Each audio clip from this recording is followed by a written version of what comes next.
अस्सलाम वालेकुम। बेबी की ग्रोथ, बच्चे की ग्रोथ हमल के दौरान ठीक हो रही है या नहीं,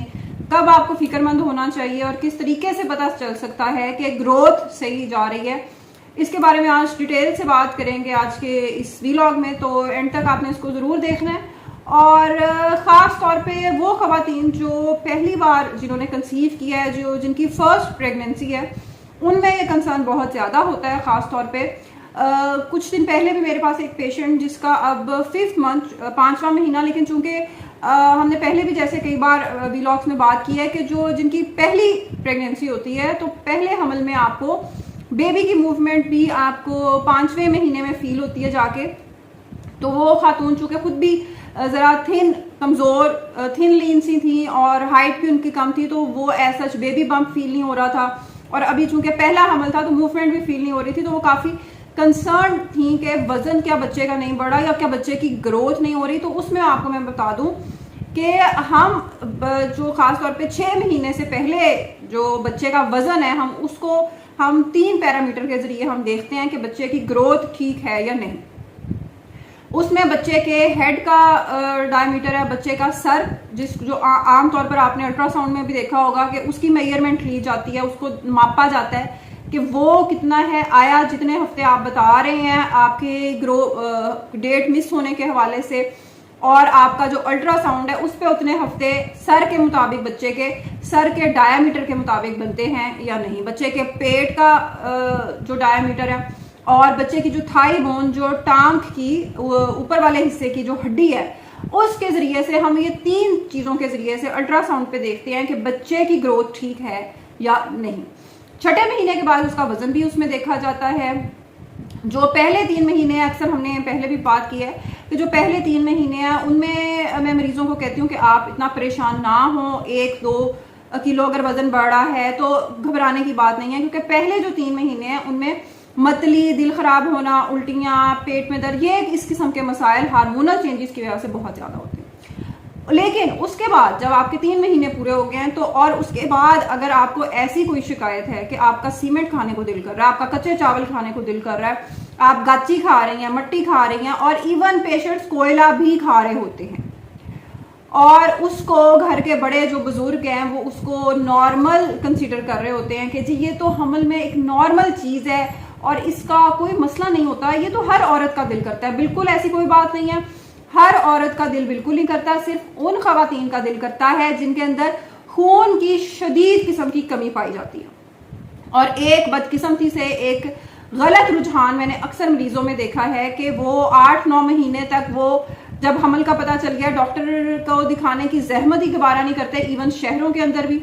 और क्योंकि उनकी सोच होती है कि अगर हमने चेक करवा लिया तो हमें पता लग गया अगर कि HB कम है, खून की कमी है, तो कहीं डॉक्टर हम ड्रिपें हमें ना लगवानी पड़ जाए। और वो ड्रिपें तो डिलीवरी के लिए ज़रूरी है, ऑपरेशन के लिए ज़रूरी है खून की कमी पूरी करना, और वो आखिर में हम लगवा के आखिरी महीने में जल्दी से पूरी कर लेंगे, क्योंकि अगर 3-4 महीने में लगवा ली तो वो हमें फिर लगवानी पड़ जाएंगी, तो खर्चा हो जाएगा। बात यह है कि अगर आपकी HB कम है, अगर आपका खून कम है, तो फिर आपको क्या मसला पेश आता है। हीमोग्लोबिन एक ऐसी चीज़ है जो आपके बच्चे तक ऑक्सीजन जिसने लेकर जानी है। अगर आपके जिस्म में 12 से 14 की बजाय आपका 6-5 पे आपकी HB चली गई है, आपके जिस्म में आधा खून रह गया है, तो बच्चे को ऑक्सीजन कितनी मिलेगी? बच्चे की ग्रोथ कम होगी, बच्चे का वजन कम होगा।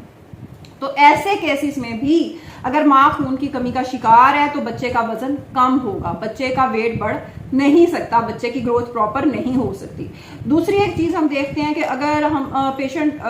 जो मरीज हैं, अगर दोनों मतलब माँ की भी और बाप की भी अगर हाइट ही कम है, अगर उनका वजन कम है, उनका कद इतना ज़्यादा नहीं है, आपने अक्सर देखा होगा जो फैमिलीज में शादियां हो रही होती हैं, दोनों मियाँ बीवी की हाइट में कोई खास फर्क नहीं है और वजन भी एक ही तरह का है, तो उनमें भी बच्चे की ग्रोथ प्रॉपर उस तरह नहीं होगी। उसमें भी बच्चे का वजन जेनेटिकली, क्योंकि उसके जीन्स में ही कम हाइट है, तो वो आपने घबराना नहीं है। अगर उसके बाकी डायमीटर्स ठीक हैं, उसके बाकी पैरामीटर्स ठीक है, तो फिर घबराने की बात नहीं होती। फिर उसमें एक और चीज़ जो आजकल मैं बहुत कॉमनली देख रही हूँ बदकिस्मती से, और वो है अनकंट्रोल्ड ब्लड प्रेशर। जी हाँ, अनकंट्रोल्ड इसलिए कि लोग ब्लड प्रेशर को कोई मसला ही नहीं यहाँ पे समझते, ना शुगर को ना ब्लड को। चले आम मरीज तो नहीं समझता, लेकिन जो हामला खातून है उसको तो अपने बच्चे की जिंदगी के हवाले से कंसर्न होना चाहिए, क्योंकि जब आपका ब्लड प्रेशर कंट्रोल नहीं होता, आप डॉक्टर की दी हुई ना अद्वियात लेते हैं, ना आप उन हदायत पर अमल करते हैं जो डॉक्टर आपको देता है, और ब्लड प्रेशर फिर चेक भी नहीं होता। बदकिस्मती ये है कि यहाँ पे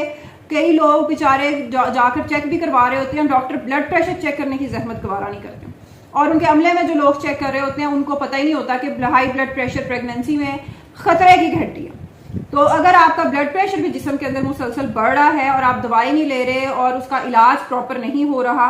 तो भी बच्चे को ऑक्सीजन की सप्लाई में मसला होता है, तब भी बच्चे की ग्रोथ में मसला हो सकता है। फिर एक और आम चीज, शहरों में अक्सर हम ये मसला देखते हैं कि माँ अगर वर्किंग वूमेन है, उसकी नींद पूरी नहीं हो रही, वो सारा दिन काम कर रही है, वो ओवरवर्क्ड है, वो स्ट्रेस में है, परेशान है, उसे काम करने की बहुत ज्यादा टेंशन है, तब भी बच्चे की ग्रोथ अफेक्ट होती है, क्योंकि जो कॉर्टिसोल का लेवल है, एक हार्मोन है जो ग्रोथ के लिए बहुत ज्यादा, आपके जिस्म के प्रॉपर फंक्शन के लिए बहुत ज्यादा जरूरी है, तो वो भी अफेक्ट होता है, तब भी बच्चे की ग्रोथ में मसला आ सकता है। बच्चे का वजन, उसकी ग्रोथ बच्चे की जितनी होनी चाहिए उससे कम हो सकती है। इसके अलावा ये जब आपकी खास तौर पे एक और चीज इसमें बात करती चलूं कि अगर आपकी शुगर के जो मरीज हैं, जैसे हमने ब्लड प्रेशर की बात की, शुगर के मरीज में ज्यादातर तो बच्चे की ग्रोथ ज्यादा होती है बच्चे का, यानी कि वजन बढ़ जाता है। ऐसे बच्चों को डिलीवर ज्यादातर सिजेरियन के जरिए ही किया जाता है अगर शुगर कंट्रोल जिस्म में नहीं रह रही थी। तो फिर पानी के भी मसले होते हैं जिस्म में, बच्चे के पानी का भी मसला होता है और बच्चे का वजन भी बढ़ जाता है। लेकिन 10-15% लोगों में बच्चे का वजन, उसकी ग्रोथ कम भी हो सकती है, ये भी अक्सर देखने में आता है। तो इस चीज को भी आपने जहन में रखना है कि अगर खुदा ना खास्ता हमल के दौरान शुगर या ब्लड प्रेशर का मसला हो गया, तो आपने दोनों चीजों को कंट्रोल जरूर करना है, क्योंकि इनका कंट्रोल आपके बच्चे की ग्रोथ के लिए बहुत जरूरी है। और अगर आपके बच्चे की ग्रोथ प्रॉपर नहीं होगी तो बाद में बच्चे को संभालना आपके लिए बहुत मसला हो जाएगा। और एक आखिरी इसमें बात जरूर शामिल करती चलूं कि जब भी आप, अक्सर मैंने देखा है कि लोग जा रहे होते हैं डॉक्टर के पास, चेक करवा रहे होते हैं, लेकिन ये बात नहीं करते, खासतौर पे पहली जिनकी प्रेगनेंसी है बच्चियों की, वो क्योंकि घर वालों की बातें और दबाव और ये चीजें इतनी ज्यादा होता है कि वो डॉक्टर के साथ ये बात डिस्कस नहीं कर पाती कि हम डिलीवरी किस तरह चाहते हैं, क्या आप नॉर्मल चाहते हैं या आप सिजेरियन चाहते हैं। ये फैसला 8वें-9वें महीने तक कर लें, अपना माइंड बना लें। उसकी वजह यह है कि अगर खास तौर पे ये जिन बच्चों की ग्रोथ कम है, जिनका वजन कम है जरूरत से ज्यादा, अगर हम ऑलरेडी एक कमजोर बच्चे को नॉर्मल डिलीवरी के स्ट्रेस की तरफ लेकर जा रहे हैं, नॉर्मल डिलीवरी में सिर्फ माँ का नहीं बल्कि बच्चे के लिए भी बहुत ये लेबर है, उसके लिए भी बहुत ज्यादा काम है, उसको भी ऑक्सीजन की सप्लाई उसकी बार बार डिस्टर्ब हो सकती है। खास तौर पे आपने अक्सर देखा होगा कि जी वो बाद में ऑक्सीजन का मसला हो गया था, बच्चे को सांस नहीं आ रहा था, इसलिए ऑपरेशन करना पड़ा। तो ये बातें पहले ही डिस्कस कर लें। कमजोर बच्चे की डिलीवरी में अक्सर ये नॉर्मल दर्दों के दौरान मसला हो जाता है, और फिर आखिर में बच्चा स्ट्रेस में जब जा रहा है, मेकोनियम पास कर दिया बच्चे ने, फिर हमें इमरजेंसी सिजेरियन का फैसला करना है, और आप एक ऐसे सेंटर पे मौजूद हैं जहां इमरजेंसी सिजेरियन ऑपरेशन करने की सहूलत मुयसर नहीं है, तो बड़ा ही मसला होने वाला है माँ के लिए। तो ये चीजों का फैसला पहले ही कर लें। अगर ऐसी किसी कंडीशन से आप गुजर रहे हैं जिनमें आपके डॉक्टर ने आपको हमल के दौरान बार बार बताया कि बच्चे की ग्रोथ कम है, बच्चे का वजन कम है, तो किसी ऐसे अस्पताल का इंतखाब करें जहां इमरजेंसी सिजेरियन के अलावा नर्सरी और बच्चे के लिए ऑक्सीजन की सप्लाई का बंदोबस्त भी हो, ताकि माँ और बच्चा दोनों अस्पताल से जिंदा और सेहतमंद वापस आ सकें। अल्लाह हाफिज।